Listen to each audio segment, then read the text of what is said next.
So, ఎవరైతే ఈ టెస్టిస్‌లో ఇన్ఫెక్షన్స్‌తో బాధపడుతున్నారో, అటువంటి పేషెంట్స్‌లో వచ్చే ఒక మెయిన్ సమస్య ఏమిటి అనంటే, ఆ టెస్టిస్‌లో పెయిను, డిస్కంఫర్ట్, అనీజీనెస్‌తో వాళ్ళ క్వాలిటీ ఆఫ్ లైఫ్ తగ్గిపోతా ఉంటది.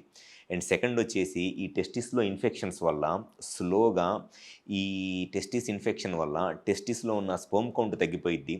స్పెర్మ్‌లో కదలికలు తగ్గిపోతాయి. ఎక్కువగా చనిపోయిన వీర్యకణాలుంటాయి. దానివల్ల వాళ్ళలో పిల్లలు పుట్టడానికి ఇబ్బందయిద్దనమాట. అది సెకండ్ ప్రాబ్లము.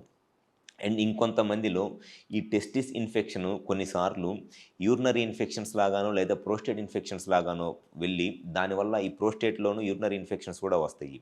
సో, ఎప్పుడైనా సరే ఈ టెస్టిస్‌లో ఇన్ఫెక్షన్ ఉన్నప్పుడు దానికి కరెక్ట్‌గా రీజన్ తెలుసుకొని, ఎందువల్ల ఇన్ఫెక్షన్ వచ్చింది? షుగర్ వల్ల ఏమన్నా వచ్చిందా? లేకపోతే ఈ ఆల్కహాల్ వల్ల గానీ, ఎక్కువ స్మోకింగ్ వల్ల గానీ ఇన్ఫెక్షన్ వచ్చిందా? సెక్షువల్ కాంటాక్ట్స్ వల్ల ఇన్ఫెక్షన్ వచ్చిందా? అనేది కరెక్ట్‌గా తెలుసుకొని ట్రీట్మెంట్ చేపించుకోవడం అనేది చాలా ముఖ్యం.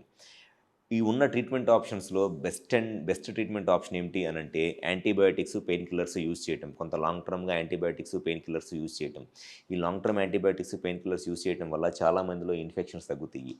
ఎవరిలో అయితే ఎన్ని సార్లు యాంటీబయోటిక్స్ వాడుతున్నా, పెయిన్ కిల్లర్స్ వాడుతున్నా ఇన్ఫెక్షన్స్ టెంపరరీగా తగ్గి మళ్ళీ రిపీటెడ్‌గా కొన్ని రోజుల తర్వాత వస్తున్నాయి అనంటే అటువంటి వాళ్ళలో ఉన్న బెస్ట్ అండ్ పర్మనెంట్ సొల్యూషన్ వచ్చేసి extra corporal shock wave therapy లేకపోతే low intensity shock wave therapy. ఈ ఎక్స్‌ట్రా కార్పోరల్ థెరపీ లేదా low intensity shock wave therapy అనేది టాబ్లెట్స్, యాంటీబయోటిక్స్ ఏది వాడుతున్నా టెస్టిస్‌లో ఆ ఇన్ఫెక్షను, డిస్కంఫర్ట్, పెయిన్ తగ్గకుండా ఇబ్బంది పడతారు. అటువంటి వాళ్ళలో ఈ extra corporal shock wave therapy లేదా low intensity shock wave therapy అనేది చాలా బాగా యూజ్ అయిద్ది.